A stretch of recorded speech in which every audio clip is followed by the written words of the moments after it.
नमस्कार साथियों, स्वागत है आपका ऑनलाइन स्टडी ग्रुप में। हिंदी विषय के लिए एक विशेष श्रृंखला चलाई जा रही है। इस श्रृंखला के अंतर्गत यूपी ट्रिपल एससी द्वारा पूर्व की परीक्षाओं में हिंदी विषय से जो प्रश्न पूछे गए हैं, उन्हें विस्तृत व्याख्या के साथ कवर कराया जा रहा है। इन प्रश्नों की प्रासंगिकता यूपी ट्रिपल एससी के अलावा उन सभी आयोगों में होगी जहां पर हिंदी सिलेबस के अंतर्गत ये टॉपिक दिए गए हैं। तो चलिए प्रारंभ करते हैं। आज का जो टॉपिक है वो है विराम चिन्ह। हम लोग इस विराम चिन्ह के टॉपिक को होलिस्टिक अप्रोच के साथ 360 डिग्री में कवर करेंगे। अगर हम बात करें विराम शब्द के अर्थ की, तो विराम का अर्थ होता है रुकना या विश्राम लेना। क्लियर है? देखिए यहां पर एक प्रश्न सीधा पूछा जाता है कि कामता प्रसाद के अनुसार कितने विराम चिन्ह होते हैं। तो याद रखिएगा, कामता प्रसाद के अनुसार विराम चिन्हों की संख्या 20 होती है। कितनी होती है? 20 होती है, 20। क्लियर है? इस फैक्ट को आप याद रखेंगे। कई आयोगों में यह प्रश्न सीधे तौर पर पूछा गया है। आइए प्रश्नों की श्रृंखला को प्रारंभ करते हैं। इसमें पहला प्रश्न लिखा है कि किस वाक्य में उचित विराम चिन्ह प्रयुक्त हुए हैं। यानी इन 4 वाक्य में आपको यह देखना है किसमें सही विराम चिन्ह का प्रयोग किया गया है। हम लोग हर वाक्य को देखेंगे कि ये किस वजह से गलत हुआ या ये वाक्य किस वजह से सही हुआ, इस पर पूरी चर्चा की जाएगी, तभी सही अर्थ में इन प्रश्नों के करने का मतलब निकल सकेगा। देखिए यहां पर पहला सेंटेंस दिखा है कि क्या तुम कल मुझसे मिल सकोगे। यहां पर देखिए किसी भी प्रकार की विराम चिन्ह का प्रयोग नहीं किया गया, इसलिए यह सेंटेंस गलत होगा। यहां पर आपको प्रश्नवाचक चिन्ह का प्रयोग लगाना चाहिए। अब देखिए ये जो प्रश्नवाचक चिन्ह होते हैं, इनका भी प्रयोग करते समय आपको सजगता रखनी होगी। आपको यह देखना होगा कि क्या वो वाक्य प्रश्न पूछ रहा है कि नहीं। यदि प्रश्न पूछ रहा है तभी आप प्रश्नवाचक चिन्ह का प्रयोग करेंगे। केवल क्या, क्यों, कैसे, इन शब्दों को देखकर आप केवल प्रश्नवाचक चिन्ह नहीं लगा देंगे, क्योंकि कई ऐसे वाक्य होते हैं जिनमें इन शब्दों का प्रयोग तो होता है लेकिन वो प्रश्नवाचक वाक्य नहीं होते। जैसे एक वाक्य है कि प्रकाश ने मुझे बताया कि उसकी तैनाती कहां है। अब यहां पर सीधा एक सेंटेंस है, यह कोई प्रश्नवाचक वाक्य नहीं है। यहां पर बस एक तथ्य बताया जा रहा है कि प्रकाश ने मुझे बताया कि उसकी तैनाती कहां है। क्लियर? तो यहां पर आप प्रश्नवाचक चिन्ह का प्रयोग नहीं करेंगे। इसी प्रकार अगर हम दूसरा उदाहरण ले लें तो आप ये कहें कि सुनीता बता रही थी कि पापा क्यों नहीं आए। तो यहां पर भी कोई प्रश्न नहीं पूछा जा रहा है, इसलिए आप यहां पर भी प्रश्नवाचक चिन्ह का प्रयोग नहीं करेंगे। लेकिन इस सेंटेंस को देखिए, यहां कहा जा रहा है कि क्या तुम कल मुझसे मिल सकोगे। तो यहां पर एक प्रश्न पूछा जा रहा है, आप इसका उत्तर देंगे कि हाँ या नहीं, तो इसलिए यहां पर आप प्रश्नवाचक चिन्ह का प्रयोग करेंगे। क्लियर? अगला सेंटेंस लिखा है अजी क्या ऐसा हो पाएगा। अब यहां पर देखिए इस वाक्य में लिखा है अजी क्या ऐसा हो पाएगा। तो यहां पर अजी के अलावा के बाद यहां पर कॉमा लगाया गया है। कॉमा को हिंदी में कहते हैं अल्प विराम। क्लियर? यहां पर अल्प विराम नहीं होना चाहिए, यहां अजी के बाद विस्मयादि बोधक चिन्ह का प्रयोग होना चाहिए। क्लियर? यहां कैसे चिन्ह का प्रयोग होना चाहिए था? विस्मयादि बोधक चिन्ह का प्रयोग होना चाहिए था। इसको आश्चर्य चिन्ह भी कहा जाता है। अब यह प्रश्न उठता है कि विस्मयादि बोधक चिन्ह क्या होते हैं या आश्चर्य बोधक चिन्ह क्या होते हैं। तो याद रखिएगा, जब कभी भी वाक्य में खुशी, घृणा, दुख, हैरानी, हैरानी का मतलब आश्चर्य, इसका भाव प्रकट हो, तब वहां पर आप विस्मयादि बोधक चिन्ह अर्थात आश्चर्य चिन्ह का प्रयोग करते हैं। तो यहां पर क्या है? अजी क्या ऐसा हो पाएगा। तो यहां पर एक क्या है? आश्चर्य का तो भाव आ रहा है। अजी क्या ऐसा हो पाएगा। तो यहां पर एक बात और देखिए, क्या शब्द का प्रयोग हुआ है, लेकिन यहां पर यह प्रश्नवाचक चिन्ह नहीं लगेगा, यहां पर क्या लगेगा? पूर्ण विराम लगेगा। क्लियर? तो इसलिए यह सेंटेंस गलत हो रहा है। अगला कह रहा है कि मैंने पूछा क्या बात है। क्लियर है? मैंने पूछा क्या बात है। अब यहां पर देखिए प्रश्न पूछा जा रहा है कि मैंने पूछा कि क्या बात है। यहां पर प्रश्नवाचक चिन्ह का प्रयोग है, यह बिल्कुल सही है। क्लियर? इसलिए यहां पर प्रश्न संख्या 1 का विकल्प सी सही हो जाएगा। यहां पर जो विराम चिन्ह का प्रयोग किया गया है वो बिल्कुल सही है। क्लियर? अगला है उफ कितनी गर्मी है। अब यहां पर देखिए उफ के बाद विस्मयादि बोधक चिन्ह लगा है, ये तो सही है। आगे पूछा जा रहा है कितनी गर्मी है। यहां ये प्रश्न नहीं पूछा जा रहा है, यहां पर वो अपने भाव को प्रकट कर रहा है, उफ कितनी गर्मी है। तो ये किसी से प्रश्न नहीं पूछ रहा है, इसलिए यहां पर ये जो प्रश्नवाचक चिन्ह लगा है ये गलत है। यहां पर आपको पूर्ण विराम लगाना होगा। क्लियर? इस तरह आपने देखा कि ये सेंटेंस क्यों गलत है और ये सेंटेंस क्यों सही है। यहां पर प्रश्न संख्या 1 का सी विकल्प आपका सही हो जाएगा। यहां पर मैंने पूछा क्या बात है, ये सेंटेंस बिल्कुल सही है। यहां पर सही विराम चिन्हों का प्रयोग किया गया है। क्या तुम कल मुझसे मिल सकोगे, यहां पर क्वेश्चन मार्क होना चाहिए। अजी क्या ऐसा हो पाएगा, तो यहां पर अजी के बाद विस्मयादि बोधक चिन्ह लगेगा और अंत में पूर्ण विराम लगेगा। उफ कितनी गर्मी है, यहां पर उफ के बाद विस्मयादि बोधक चिन्ह लगा और अंत में आपको पूर्ण विराम लगाना है, न कि क्वेश्चन मार्क। इस बात को ध्यान रखिएगा, ऐसे सेंटेंस कई पूछे जाते हैं। क्लियर? अगला देखिए, अगला सेंटेंस है, प्रश्न है वाह तुम आ गए। वाह के पश्चात कौन सा चिन्ह आएगा। देखिए मैंने अभी आपको बताया था कि जो विस्मयादि बोधक चिन्ह होते हैं वो कब लगते हैं? जब वाक्य में खुशी, घृणा, दुख या हैरानी प्रकट की गई है। यहां पर कहा जा रहा है वाह तुम आ गए, यानी यहां पर क्या हो रहा है? एक आश्चर्य का भाव, खुशी का भाव प्रकट हो रहा है। वाह तुम आ गए, यहां पर क्या हो रहा है? खुशी का भाव प्रकट हो रहा है। इसलिए आप वाह के बाद क्या लगाएंगे? विस्मयादि बोधक चिन्ह का प्रयोग करेंगे वाह के बाद। क्लियर? तो यहां पर प्रश्न संख्या 2 का विकल्प बी सही हो जाएगा। क्लियर? वाह तुम आ गए, यहां पर वाह के बाद किसका प्रयोग होगा? विस्मयादि बोधक चिन्ह यानी आश्चर्य चिन्ह का। अगला प्रश्न देखिए, पूछा जा रहा है कि आना जाना में अपेक्षित विराम चिन्ह क्या होगा। अब देखिए पूछा जा रहा है आना जाना, देखिए आना जाना के बीच में जो विराम चिन्ह लगेगा वो कौन सा लगेगा, योजक चिन्ह लगेगा। कौन सा लगेगा, योजक चिन्ह। अब देखिए योजक चिन्ह क्या होते हैं इसको भी आपको समझना होगा, ठीक है। यानी यहां पर प्रश्न संख्या 3 का ए विकल्प सही हो जाएगा। अब देखिए योजक चिन्ह कैसे लगते हैं, तो देखिए ये जो चिन्ह यहां बना है इसे योजक चिन्ह कहते हैं। अब जरा योजक चिन्ह को अच्छे से समझ लीजिए कि कहीं पर भी योजक चिन्ह का प्रश्न आए तो आपका गलत नहीं होना चाहिए।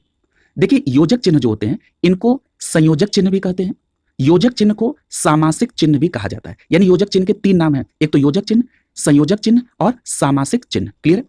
अब देखिए योजक चिन्ह कहां कहां लगते हैं, योजक चिन्ह पुनरुक्त शब्दों के बीच में लगते हैं। अब पुनरुक्त शब्दों का मतलब क्या है, जहां पर एक ही शब्द की पुनरावृत्ति हो रही, जैसे छोटी छोटी, बड़ी बड़ी। नहीं लोग कहते छोटी छोटी बातों पर नाराज मत हुआ करो, तो यहां पर क्या है, छोटी छोटी यानी एक शब्द 2 बार प्रयोग हो रहा है तो छोटी और छोटी के बीच में इस योजक चिन्ह का प्रयोग होगा। इसी तरह धीरे धीरे, धीरे के बाद योजक चिन्ह फिर धीरे, ये ऐसे प्रयोग होगा। इसके अलावा जहां पर विपरीतार्थक शब्द हो वहां पर भी योजक चिन्ह का प्रयोग होता है।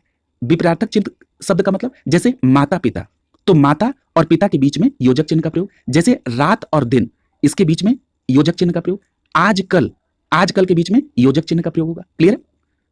इसके अलावा जब 2 शब्दों के बीच का, के, की के स्थान पर अगर योजक चिन्ह का प्रयोग करना, यदि हमको चिन्ह का प्रयोग करना हो तो हम का, के, की के स्थान पर योजक चिन्ह का प्रयोग करते हैं। जैसे उदाहरण समझिए, जैसे मान लीजिए कहा गया देश का गान, तो आप उसको योजक, का को हटाकर अगर कोई चिन्ह लगाना चाहते हैं तो कौन सा लगेगा, योजक चिन्ह। तो क्या बन जाएगा, देश योजक चिन्ह गान। क्लियर।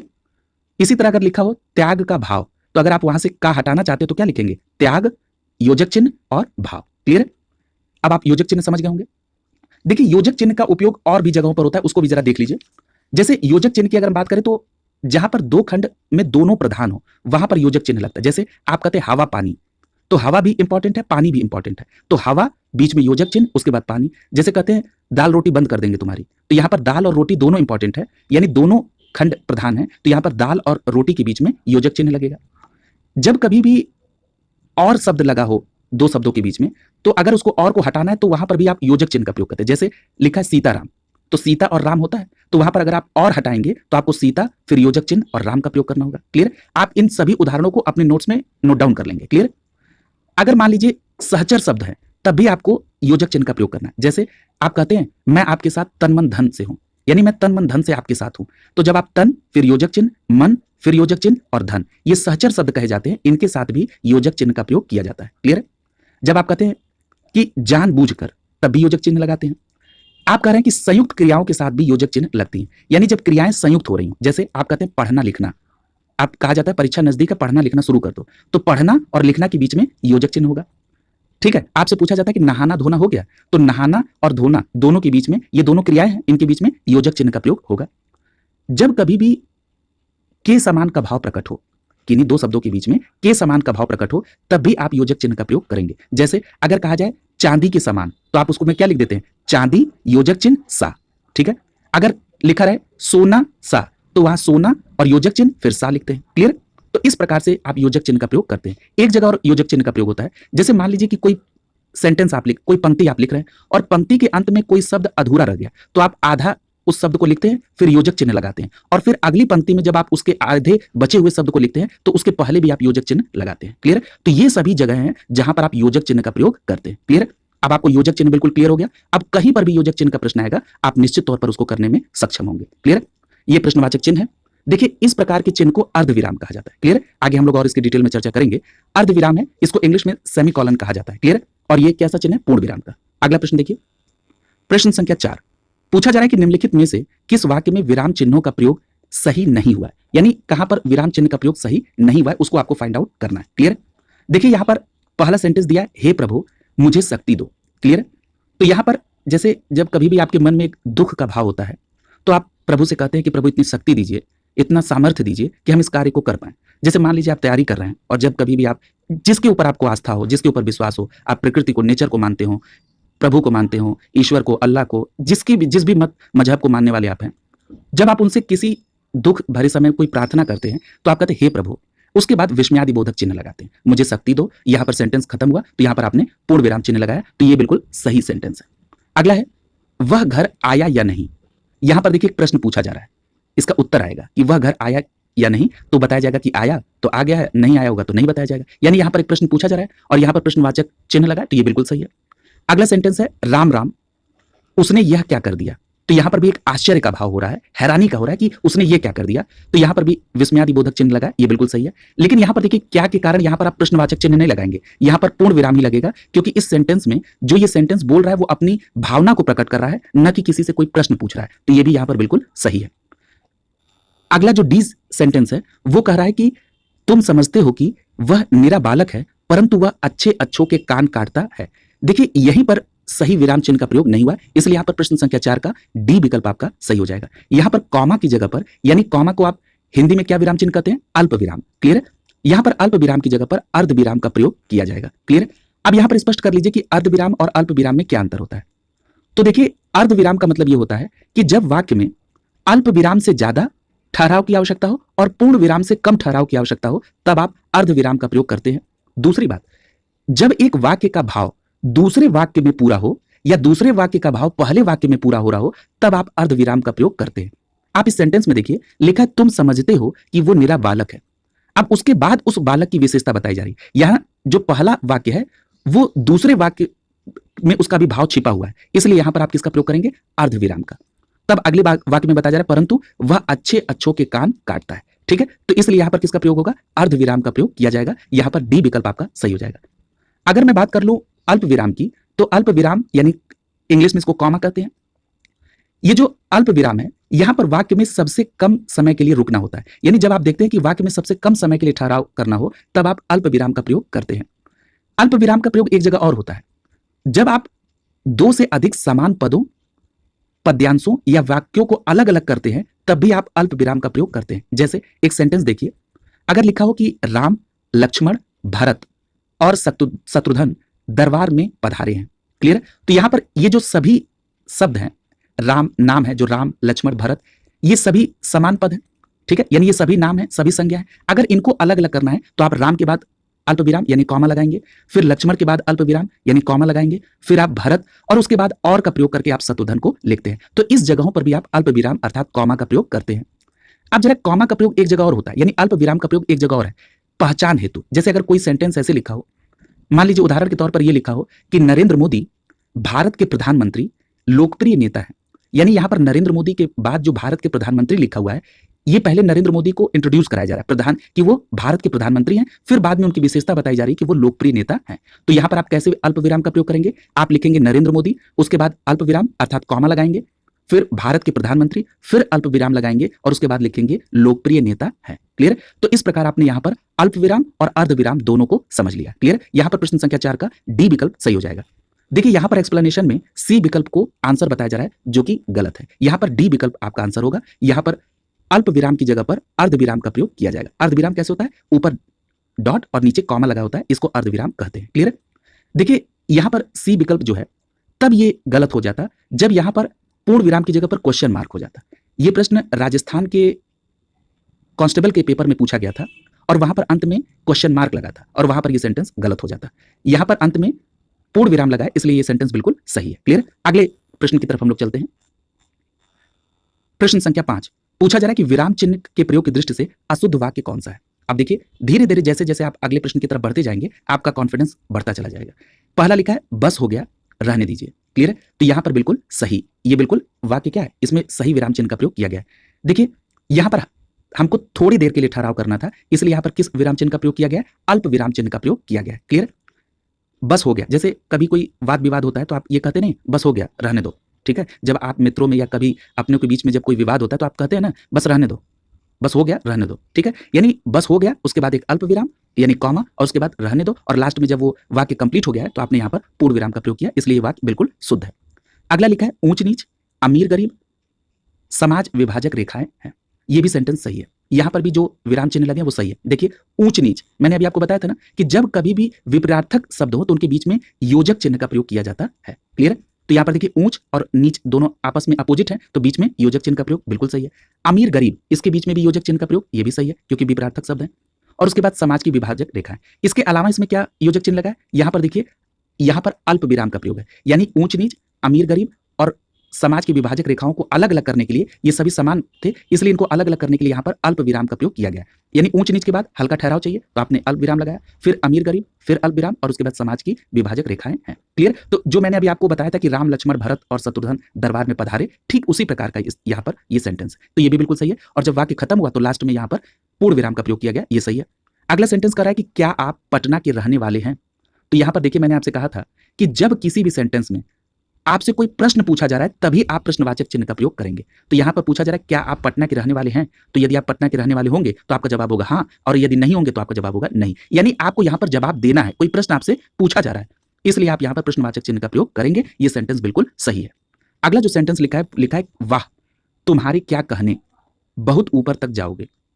देखिए वाह के बाद, वाह का मतलब क्या है, आप कोई खुशी प्रकट कर रहे हैं, तो यहां पर उसके बाद वाह के बाद आपने विस्मयादि बोधक चिन्ह लगाया, बिल्कुल सही है। उसके बाद करें तुम्हारे क्या कहने, इसमें भी आप एक भाव प्रकट कर रहे हैं, तो यहां पर इसके बाद आपको अल्प विराम नहीं, यहां पर भी आपको विस्मयादि बोधक चिन्ह का प्रयोग करना चाहिए था। यहां पर नहीं हुआ है, इसलिए यहां पर प्रश्न संख्या 5 का डी विकल्प सही हो जाएगा। ये वाक्य कैसा है, अशुद्ध है। क्लियर है? एक एक सेंटेंस को, एक एक बातों को स्पष्ट किया जा रहा है। क्लियर है? तो इसको ध्यान में रखेंगे, डी विकल्प यहां पर सही हो जाएगा। आपको वाह के बाद विस्मयादि बोधक चिन्ह लगाना है, उसके बाद तुम्हारे क्या कहने के बाद विस्मयादि बोधक चिन्ह, और जब वाक्य समाप्त हो जाए तो उसके बाद पूर्ण विराम चिन्ह का प्रयोग करना है। क्लियर? अगला देखिए, अगला प्रश्न संख्या 6 है। पूछा जा रहा है कि विराम चिन्ह के प्रयोग की दृष्टि से निम्नलिखित में से कौन सा वाक्य सही नहीं है। क्लियर? यानी यहां पर 3 वाक्य सही हैं, एक गलत है, उसी को फाइंड आउट करना है आपको। यहां पहला लिखा हुआ है कि वह दूर से, बहुत दूर से आ रहा है। देखिए यहां पर ही ये विराम चिन्ह का प्रयोग सही नहीं हुआ है, इसलिए यहां पर प्रश्न संख्या 6 का ए विकल्प सही हो जाएगा। वह दूर से, इसके बाद तो आपको एक अल्प विराम लगाना, ये तो सही है। उसके बाद बहुत दूर से आ रहा है, यहां पर ये अल्प विराम का प्रयोग नहीं होगा, यहां सीधा सेंटेंस लिख दिया जाएगा कि बहुत दूर से आ रहा है। क्लियर? यहां पर वाक्य क्या हो जाएगा, वह दूर से, फिर एक अल्प विराम और उसके बाद पूरा वाक्य लिखा जाएगा कि वह दूर से आ रहा है, वह दूर से, बहुत दूर से आ रहा है, और अंत में आप पूर्ण विराम लगाएंगे तब ये सेंटेंस सही होगा। यहां प्रश्न संख्या 6 का ए विकल्प है जो सही नहीं। आगे देखिए, सुनो सुनो के बाद वह गा रही है, ये बिल्कुल सही है। सुनो सुनो के बाद आप कॉमा लगाएंगे। क्लियर? तो यहां पर आपने सुनो सुनो के बाद कॉमा लगाया, क्योंकि आपको मैंने बताया था कि 2 से अधिक समान पदों को अगर अलग अलग करना है तो आप अल्प विराम का प्रयोग करेंगे, यानी कॉमा का प्रयोग करेंगे। तो यहां पर 2 समान पद हैं, उनको आपको अलग अलग करना है, तो आपने यहां पर अल्प विराम का प्रयोग किया, जो कि बिल्कुल सही है, और अंत में आपने पूर्ण विराम लगाया, ये भी सही है। अगला लिखा है नहीं नहीं ऐसा कभी नहीं हो सकता, तो यहां पर भी 2 समान पद हैं, उनको आपने अल्प विराम के माध्यम से अलग अलग किया और अंत में पूर्ण विराम लगाया, ये भी सेंटेंस सही है। अगला करा है क्रोध चाहे जैसा भी हो मनुष्य को दुर्बल बनाता है। क्लियर? तो क्रोध, उसके बाद आपको थोड़ा सा ठहराव लेना था, तो आपको अल्प विराम आपने लगाया, उसके बाद चाहे जैसा भी हो, फिर आपने अल्प विराम लिया, उसके बाद मनुष्य को दुर्बल बनाता है, ये भी सेंटेंस बिल्कुल सही है। यहां पर प्रश्न संख्या 6 का जो सही जवाब हो जाएगा वो ए विकल्प होगा, ये बिल्कुल सही नहीं है, ये यहां वाक्य में त्रुटि है। क्लियर? अगला देखिए प्रश्न संख्या 7। पूछा जा रहा है कि जो चाहे करो, उसके बाद एक डॉट डॉट डॉट है, बस हमें तंग ना करो। अब आपसे ये पूछा जा रहा है कि इस रिक्त स्थान पर कौन सा विराम चिन्ह का प्रयोग किया जाएगा। तो कह रहा है जो चाहे करो, जो चाहे, फिर उसके बाद एक अल्प विराम, करो, उसके बाद आपको कौन सा विराम चिन्ह लगाना है, तो यहां पर आपको अर्ध विराम चिन्ह लगाना होगा। अर्ध विराम का प्रयोग कब होता है, जब एक वाक्य का भाव दूसरे वाक्य में पूरा हो रहा हो, तब आप अर्ध विराम का प्रयोग करते हैं। तो यहां पर देखिए कहा जा रहा है कि जो चाहे करो, फिर उसके बाद बस हमें तंग ना करो, यानी इसका भाव आगे पूरा हो रहा है, इसलिए यहां पर आप अर्ध विराम का प्रयोग करेंगे। क्लियर? सही है? तो यहां पर आप देखिए, यहां पर प्रश्न संख्या 7 का कौन सा विकल्प सही हो जाएगा, यहां पर बी विकल्प आपका सही हो जाएगा, यहां पर आप अर्ध विराम का प्रयोग करेंगे। क्लियर है? यहां पर देखिए उदाहरण दिखाया गया है, यहां पर अर्ध विराम का प्रयोग किया गया है। क्लियर? अगला देखिए, पूछा जा रहा है कि लेन देन, विरह मिलन, जड़ चेतन आदि शब्द युग्मों के बीच किस प्रकार के विराम चिन्ह का प्रयोग किया जाएगा। अब देखिए मैंने आपसे बताया था कि विपरीतार्थक शब्द होंगे तो उनके बीच में आप योजक चिन्ह का प्रयोग करेंगे। ठीक है? योजक चिन्ह का प्रयोग कैसा चिन्ह होता है, बी विकल्प में जो चिन्ह बना है ये योजक चिन्ह है। क्लियर है? यानी यहां पर लेन देन आपस में विपरीतार्थक है, तो आपने लेन के बाद योजक चिन्ह फिर देन लिखा, विरह के बाद आपने योजक चिन्ह और फिर मिलन, जड़ के बाद योजक चिन्ह और उसके बाद चेतन, यानी यहां प्रश्न संख्या 8 का बी विकल्प सही हो जाएगा। तो देखिए एक बार आपने योजक चिन्ह के बारे में डिटेल में समझा और उसके बाद आप लगातार अपने प्रश्न को सही करते जा रहे हैं। कुछ और उदाहरण दिया है, यहां इसको भी देख लीजिए, जैसे अनाप शनाप, तो यहां पर भी योजक चिन्ह, लाभ हानि बीच में योजक चिन्ह, विरह मिलन विपरीतार्थक है योजक चिन्ह, लेन देन विपरीतार्थक है योजक चिन्ह, जड़ चेतन विपरीतार्थक है योजक चिन्ह का प्रयोग होगा। क्लियर? अगला देखिए, अगले प्रश्न में पूछा जा रहा है कि 2 विपरीतार्थक शब्दों के बीच कौन सा विराम चिन्ह का प्रयोग होगा। देखिए सेम प्रश्न, इसको कहते हैं कि ये प्रश्न का रिपीटिशन है। क्लियर है?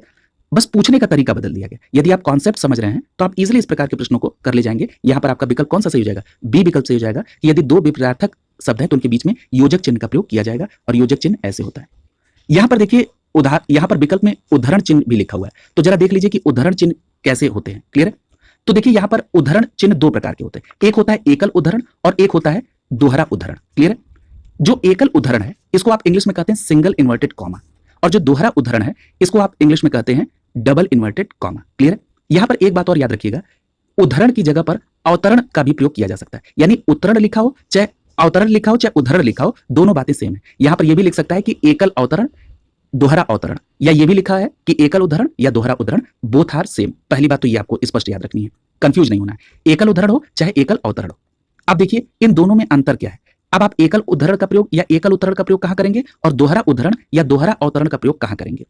देखिए ये जो एकल उद्धरण है, जब किसी भी अक्षर, शब्द या वाक्यांश या वाक्य को अलग दिखाना हो तब आप एकल उद्धरण का प्रयोग करते हैं। इसके अलावा लेखक का नाम अगर आपको स्पेसिफाई करना हो तब भी आप एकल उद्धरण का प्रयोग करेंगे। इसके अलावा पुस्तक का नाम लिखा हो वहां पर भी आप एकल उद्धरण का प्रयोग करेंगे। समाचार पत्र का नाम लिखा हो तब भी आप एकल उद्धरण का प्रयोग करेंगे। इन जगहों पर एकल उद्धरण का प्रयोग किया जाता है। यानी जब किसी भी शब्द को या पद को विशेष रूप से दिखाना हो तब आप किसका प्रयोग करेंगे, एकल उद्धरण का प्रयोग करेंगे। जब किसी भी शब्द या पद को विशेष दिखाना हो तो आपको एकल उद्धरण या एकल अवतरण चिन्ह का प्रयोग करना है। जैसे एक उदाहरण लीजिए, जैसे आपने लिखा कि महर्षि वाल्मीकि ने रामायण की रचना की, तो यहां पर रामायण क्या है, एक ग्रंथ का नाम है, तो यहां आपने रामायण को सिंगल इन्वर्टेड कॉमा यानी एकल उद्धरण में लिख दिया। ठीक है? जैसे आपने समाचार पत्र दैनिक जागरण, ठीक है, जैसे आपको लिखना है दैनिक जागरण बहुत प्रसिद्ध समाचार पत्र, तो आपने दैनिक जागरण को सिंगल इन्वर्टेड कॉमा यानी एकल उद्धरण में लिख दिया। अब आप समझ गए। अब आप समझिए कि दोहरा उद्धरण का प्रयोग कब होता है।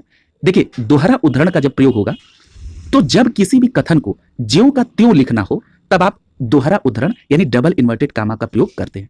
यानी किसी परिभाषा को लिखना हो तब भी आप दोहरा उद्धरण, प्रत्यक्ष कथन यानी जिसने जैसा कहा उसको वैसा लिखना हो तो दोहरा उद्धरण यानी डबल इन्वर्टेड कॉमा, कोई कहावत लिखनी हो तब भी आप दोहरा उद्धरण, प्रसिद्ध पंक्तियां हो उनको भी लिखेंगे तब भी आप दोहरा उद्धरण का प्रयोग होगा। क्लियर? जैसे मान लीजिए अगर किसी ने कहा कि जैसे आपने कहा रमेश बोला नानी मुझे आपसे बात करना है, ठीक है, तो यानी रमेश के उस सेंटेंस को लिखना है तो आपने उस सेंटेंस को नानी मुझे आपसे बात करना है इसको आपने डबल इन्वर्टेड कॉमा में लिख दिया यानी दोहरा उद्धरण में लिख दिया। यानी किसी भी कथन को ज्यों का त्यों उद्धृत करने के लिए आप दोहरा अवतरण यानी दोहरा उद्धरण का प्रयोग करते हैं, अर्थात डबल इन्वर्टेड कॉमा का प्रयोग करते हैं।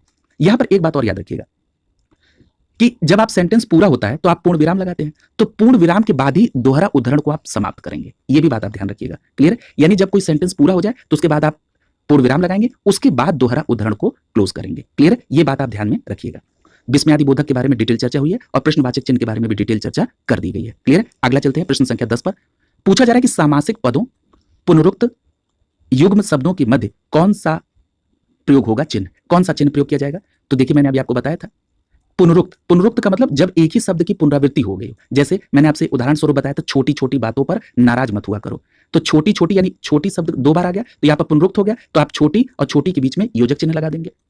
धीरे धीरे चला करो यानी धीरे और धीरे दो बार पुनरुक्त शब्द है, यानी धीरे धीरे के बीच में आप योजक चिन्ह लगाएंगे। और याद करिए जब मैंने योजक चिन्ह का नाम लिया था तो मैंने आपसे कहा था कि इसे 3 नामों से जाना जाता है, योजक चिन्ह, संयोजक चिन्ह और सामासिक चिन्ह। तो यहां पर भी देखिए सामासिक सब पद का प्रयोग हुआ, सीधे आप किसका प्रयोग करेंगे, योजक चिन्ह। प्रश्न संख्या 10 का यहां पर सी विकल्प सही हो जाएगा। क्लियर है? इसी तरह लाभ हानि लिखा हो तब भी आप योजक चिन्ह का प्रयोग करेंगे क्योंकि यहां पर विपरीतार्थक है। जय पराजय ये भी विपरीतार्थक है, योजक चिन्ह का प्रयोग।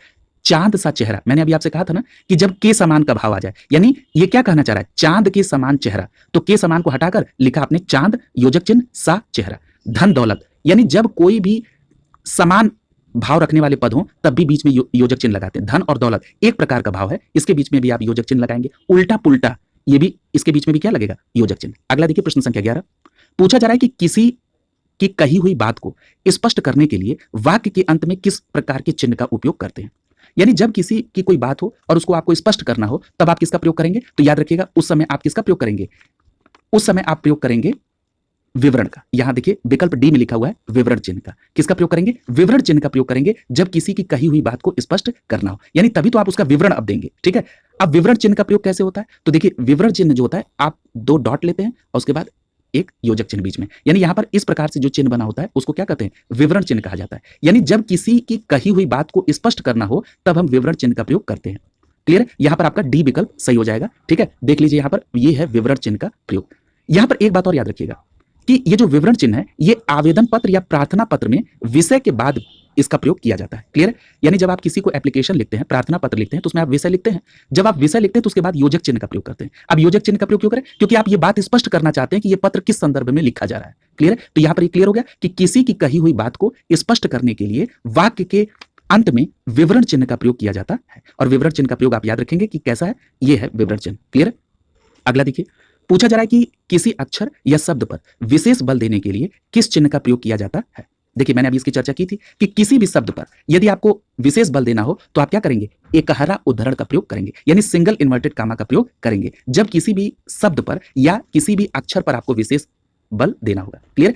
तो ये क्लियर हो गया। यानी जैसे मैंने आपको बताया था ना कि जैसे अगर रामायण लिखा है तो वो एक शब्द है, उसको आपको अगर विशेष बल देना है तो उसको आप सिंगल इन्वर्टेड कामा यानी एकहरा उद्धरण यानी एकहरा अवतरण में उसको प्रदर्शित करेंगे। तो ये देखिए बहुत टेक्निकल है और इसको आपने पहले समझा था, तो आप यहां पर इस प्रश्न को करने में सक्षम हुए। प्रश्न संख्या 12 का ए विकल्प यहां पर सही हो जाएगा। अगला प्रश्न संख्या 13, पूछा जा रहा है कि निम्न में प्रश्नवाचक चिन्ह कौन सा है। तो ये तो आप जानते हैं कि प्रश्नवाचक चिन्ह कौन सा है, और आप ये भी आप समझ गए हैं कि प्रश्नवाचक चिन्ह का प्रयोग कहां किया जाएगा। केवल हम प्रश्नवाचक शब्दों को देखकर प्रश्नवाचक चिन्ह नहीं लगाएंगे, ये जरूर चेक कर लेंगे कि क्या उस वाक्य से किसी प्रश्न का भाव उत्पन्न हो रहा है कि नहीं। यदि हो रहा है तभी हम प्रश्नवाचक चिन्ह का प्रयोग करेंगे। प्रश्न संख्या 13 का ए विकल्प यहां पर सही हो जाएगा। आइए प्रश्न संख्या 14 की तरफ चलते हैं। आपने इन सभी चिन्हों को देखा है कि प्रश्नवाचक चिन्ह ये है, विस्मयादि बोधक ये है, अल्प विराम और अर्ध विराम, इन सभी को आप देख चुके हैं। आइए प्रश्न संख्या 14 को देखिए। पूछा जा रहा है कि माता पिता दोनों प्रसन्न थे, इस वाक्य में माता पिता के मध्य कौन सा विराम चिन्ह लगेगा। यानी ये जो माता पिता के बीच में ये जो चिन्ह लगा हुआ है ये कौन सा चिन्ह है, तो ये है योजक चिन्ह। अभी इस पर चर्चा हो चुकी है। क्लियर? अगला देखिए, यहां पर देखिए एक निर्देशक चिन्ह लिखा हुआ है, इस पर अभी चर्चा नहीं हुई है, इसको भी समझ लीजिए। ये देखिए ये निर्देशक चिन्ह आपको देखने में योजक चिन्ह की जैसे लग रहा होगा। ठीक है? यहां पर एक टेक्निकल अंतर है कि योजक चिन्ह से जो निर्देशक चिन्ह होता है वो थोड़ा बड़ा होता है, पहली बात। क्लियर है? दूसरी बात कि ये जो निर्देशक चिन्ह है इसको निर्देश चिन्ह भी कहते हैं।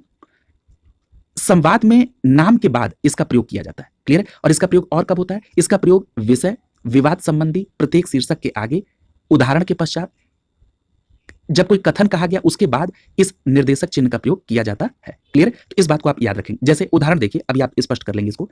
जैसे मान लीजिए कि कहा गया, कृष्ण ने कहा अपनी मां से कि मां मैं गाय चराने जाऊंगा, तो आपने क्या लिखा, कृष्ण, फिर उसके बाद निर्देशक चिन्ह और फिर उसके बाद मां मैं गाय चराने जाऊंगा। इसी प्रकार से और जरा देखिए, जब आप नोट लिखते हैं, क्लियर है, तो नोट लिखने के बाद जब आप नोट लिखते हैं, जब कोई विशेष चीज लिखना है तो नोट लिखने के बाद आप जो चिन्ह का प्रयोग करते हैं वो कौन सा होता है, निर्देशक चिन्ह। इसी प्रकार जब आप जैसे लिखते हैं तो जैसे लिखने के बाद जिस चिन्ह का प्रयोग करते हैं वो कौन सा होता है, निर्देशक चिन्ह। क्लियर है? तो अब आप समझ गए होंगे निर्देशक चिन्ह क्या है। अगला देखिए, प्रश्न संख्या 15, पूछा जा रहा है कि उसने मुझसे कहा मैंने आज एक मशीन खरीदी है, इस वार्तालाप में किस विराम चिन्ह की कमी या त्रुटि है। देखिए उसने कहा के बाद थोड़ा सा रुकावट है ना, तो उसने कहा के बाद किस विराम चिन्ह का प्रयोग किया जाना चाहिए, तो याद रखिएगा उसने कहा के बाद जो विराम चिन्ह का प्रयोग किया जाएगा वो किसका होगा, अल्प विराम चिन्ह का प्रयोग किया जाएगा। क्लियर है? यानी यहां पर आपका कौन सा विकल्प सही हो जाएगा, सी विकल्प सही हो जाएगा। उसने कहा के बाद आपको यहां पर अल्प विराम का प्रयोग करना होगा। प्रश्न संख्या 15 का यहां पर सी विकल्प सही हो जाएगा। उसने कहा के बाद आप यहां पर अल्प विराम का प्रयोग करेंगे, और चूंकि उसकी बात को कहना है कि उसने क्या कहा, तो जब आप किसी की बात को कहते हैं, किसी के कथन को कहते हैं, तो किसमें प्रयोग करते हैं, डबल इन्वर्टेड कामा में, यानी दोहरा उद्धरण में। तो आपने यहां पर दोहरा उद्धरण में वो बातें कह दी। क्लियर है? तो ये क्लियर हो गया। अगला देखिए, अगला सेंटेंस, अगला प्रश्न है कि मुझे बाहर जाना है, रेखांकित चिन्ह को पहचानिए। यानी ये जो सेंटेंस लिखा है कि मुझे बाहर जाना है, इसमें कौन सा चिन्ह प्रयोग हुआ है, कौन सा विराम चिन्ह प्रयोग हुआ है, तो यहां पर आपका पूर्ण विराम चिन्ह प्रयोग हुआ है। जो है के बाद अंत में ये लगा, ये पूर्ण विराम चिन्ह का प्रयोग यहां हुआ है, इसलिए प्रश्न संख्या 16 का ए विकल्प आपका सही हो जाएगा। क्लियर है? यानी प्रश्न संख्या 16 का कौन सा सही होगा, ए विकल्प यहां पर सही हो जाएगा। बाकी चिन्हों को आपने पढ़ा है, प्रश्नवाचक चिन्ह को मैंने डिटेल में बता दिया, अल्प विराम चिन्ह को बता दिया। यहां पर देखिए एक लाघव चिन्ह है, एक शून्य की तरह दिख रहा होगा चिन्ह, इसको लाघव चिन्ह कहते हैं। अब जरा देख लीजिए कि लाघव चिन्ह का प्रयोग होता है जब किसी भी बात को आप संक्षिप्त रूप में लिखते हैं, तो लाघव चिन्ह का प्रयोग करते हैं। जैसे सपोज दैट मान लीजिए आप उत्तर प्रदेश को लिख लीजिए, क्योंकि आप इसका प्रयोग बहुत करते हैं।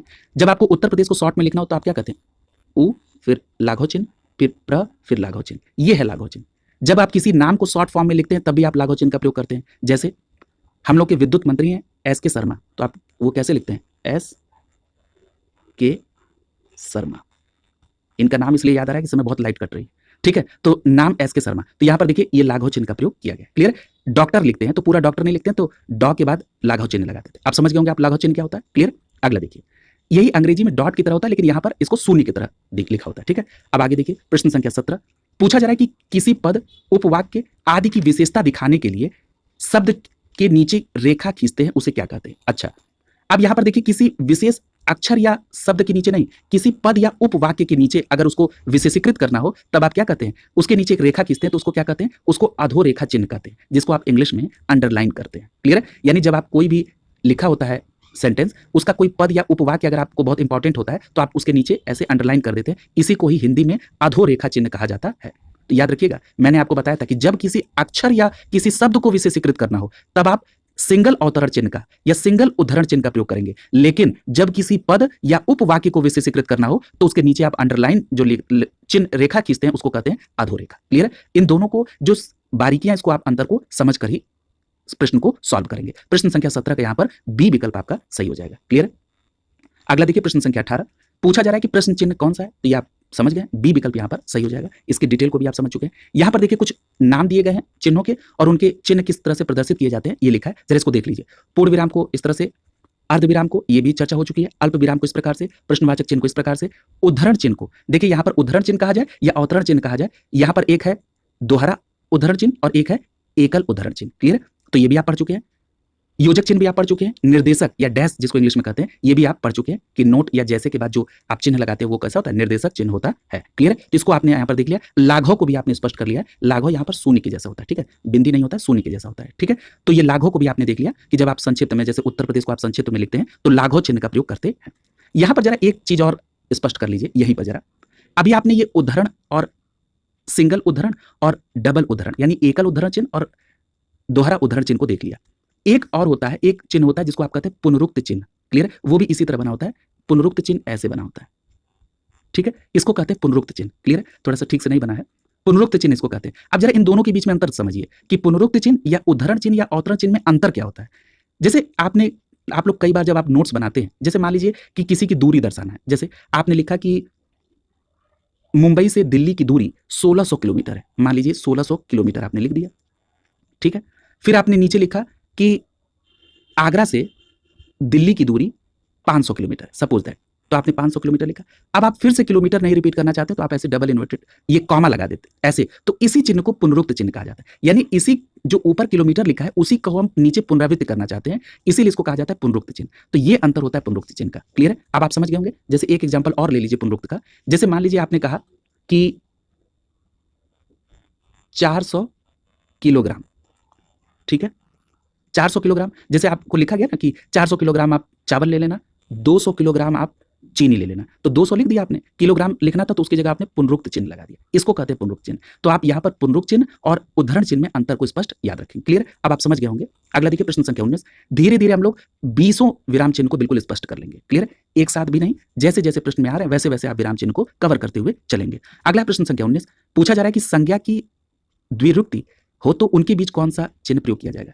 संज्ञा की द्विरुक्ति हो तो आप कौन सा प्रयोग करेंगे? योजक चिन्ह। क्लियर है? तो अभी आपने देखा था जैसे सीताराम, तो सीता और राम के बीच में योजक चिन्ह लगाते हैं, आप यहां पर बी विकल्प सही कर लेंगे। क्लियर है? देखिए योजक चिन्ह को आपने एक बार समझ लिया तो किस प्रकार से अब आप उसको आराम से करते चले जा रहे हैं। प्रश्न संख्या 20 देखिए, पूछा जा रहा है कि निम्नलिखित में से निर्देशक चिन्ह कौन सा है, तो जो योजक चिन्ह से थोड़ा बड़ा हो वही निर्देशक चिन्ह होता है, तो यहाँ पर आपका डी विकल्प सही हो जाएगा। और निर्देशक चिन्ह के बारे में आपने डिटेल में पढ़ लिया, प्रश्न संख्या 20 का यहाँ डी विकल्प सही हो जाएगा। क्लियर है? तो यहाँ पर आप सभी चिन्ह को समझ चुके हैं। यहाँ पर कोई नया चिन्ह, हाँ, विवरण चिन्ह ये भी आप पढ़ चुके हैं। कोष्ठक आप जानते हैं। हाँ, यहाँ पर 12 नंबर पे एक चिन्ह लिखा हुआ है हंस पद या त्रुटि बोधक चिन्ह।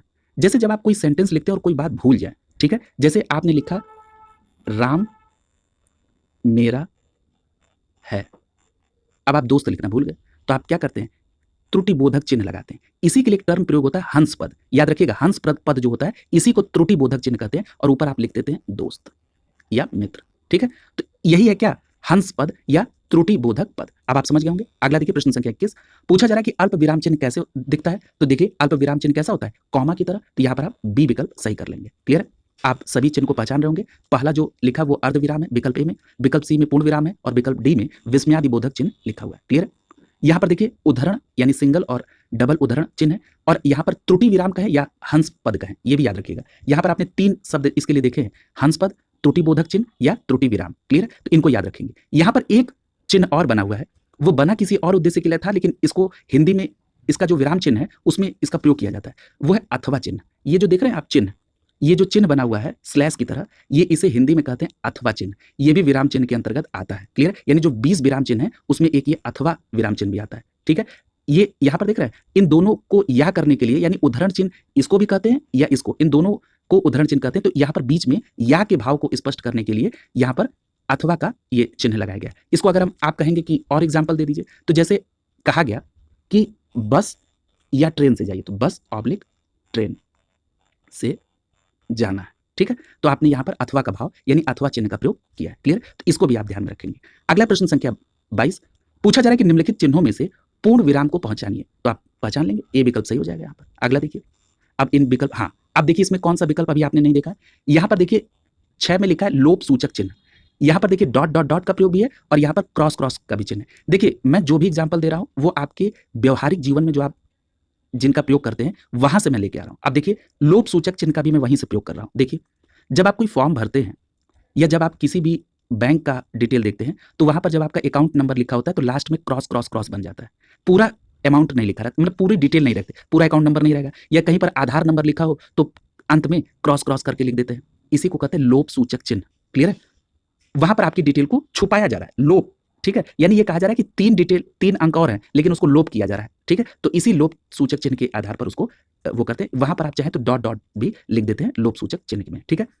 कई बार ऐसा भी होता है कि जैसे आपने देखा होगा कि कहीं कोई अगर लूज स्टॉक कर दिया है तो उस बात को रोकने के लिए भी वहां पर क्रॉस क्रॉस का लगा देते हैं, ठीक है। तो इसे कहते हैं लोप सूचक चिन्ह। क्लियर? यानी किसी बात को छुपाया जा रहा है। यहाँ पर देखिए टीका सूचक लिखा हुआ है। अब देखिए ये टीका सूचक क्या होता है भाई? तो टीका सूचक है जो है यहाँ पर स्टार भी बना रहता है, कई जगह प्लस का चिन्ह भी बना रहता है, कई जगह हैश का भी चिन्ह बना रहता है। क्लियर है? कई जगह 1 2 3 करके भी लिख देता है। ये सभी क्या है? टीका सूचक चिन्ह है, ठीक है। अब इनका प्रयोग कैसे, कहां पर आप, तो आप देखिए जब कोई आप सामान खरीदने जाते हैं तो वहां पर कुछ बातें लिखने के बाद उसके अंत में स्टार या स्टार्टिंग में स्टार लगा दिया जाता है और लिखा रहता है टर्म्स कंडीशन अप्लाई। अब उस स्टार का मतलब क्या है वो कहीं और लिखा हुआ है। क्लियर है? यानी जो टर्म्स अप्लाई की वाली कंडीशन वाली होती है तो वहां पर आप देखते हैं स्टार का प्रयोग होता है। उसी को हिंदी में कहते हैं टीका सूचक। कहीं पर स्टार होता है, कहीं पर हैश का प्रयोग हो जाता है, कहीं पर प्लस का प्रयोग होता है, कहीं 1 2 3 का प्रयोग करते हैं। जब आपने बुक पढ़ी होंगी तो यहाँ पर 1 2 3 का प्रयोग कई जगह होता है, ठीक है। तो ये सभी हिंदी में क्या कहे जाते हैं? टीका सूचक चिन्ह कहे जाते हैं, याद रखेंगे। अंत में लिखा हुआ है समाप्ति सूचक, 9वें नंबर पर देखिए समाप्ति सूचक, ये समाप्ति सूचक चिन्ह है। अब देखिए ये समाप्ति सूचक चिन्ह क्या होता है? देखिए जब आप किसी भी पूरी, जैसे मान लीजिए कोई निबंध हो या मान लीजिए कि किसी टॉपिक पे आपने कोई चीज लिखा और वो फिर पूरा टॉपिक अंत में कंप्लीट हो गया, या जैसे आप ये इसको देखना हो तो जैसे कोई बुक हो तो बुक में जैसे लिटरेचर की कोई बुक हो तो जब अंत में समाप्त होती है तो इस प्रकार का चिन्ह बना रहता है। क्लियर है? ऐसा तो ये क्या दर्शाता है? ये दर्शाता है कि अब यहाँ पर ये समाप्त हो गया पूरा। क्लियर है? तो इसी को कहते हैं समाप्ति सूचक चिन्ह। क्लियर है? तो ये भी क्लियर हो गया आपको, समाप्ति सूचक चिन्ह भी। अगला देखिए, यहाँ पर देखिए प्रश्न संख्या 23 में 3 क्रॉस बना है, इसको क्या कहते हैं? लोप सूचक चिन्ह। क्लियर है? और पूछा जा रहा है कि रेखांकित चिन्ह को क्या कहते हैं, तो अभी आपको मैंने यहाँ पर स्पष्ट किया है कि इसको क्या कहते हैं? लोप सूचक चिन्ह कहा जाता है। प्रश्न संख्या 23 का ए विकल्प यहाँ पर सही हो जाएगा। क्लियर? इसको मैंने एग्जाम्पल भी आपको बताया व्यवहारिक, अब आप इसको समझ भी गए होंगे। अगला है प्रश्न संख्या 24।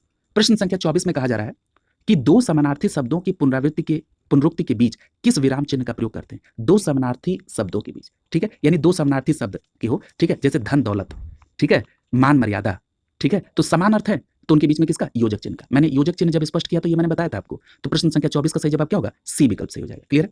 देखिए मैं चाहता तो केवल प्रश्न आंसर भी करा देता, कोई आवश्यकता नहीं थी, या बहुत लोगों को लग भी रहा होगा कि इतना डिटेल। देखिए ऐसा कंपटीशन चल रहा है कि आप किसी भी चीज को इग्नोर नहीं कर सकते, और जितनी बातों को मैंने बताया वो सारी बातें बिल्कुल मिनिमम है, यानी कि जो मिनिमम रिक्वायरमेंट आपको कम से कम होनी चाहिए वो मैं आपको बता दे रहा हूं। यानी कि आपको इतना तो याद रख के एग्जामिनेशन हॉल में जाना ही होगा। क्लियर है? इससे कम में काम नहीं चलेगा।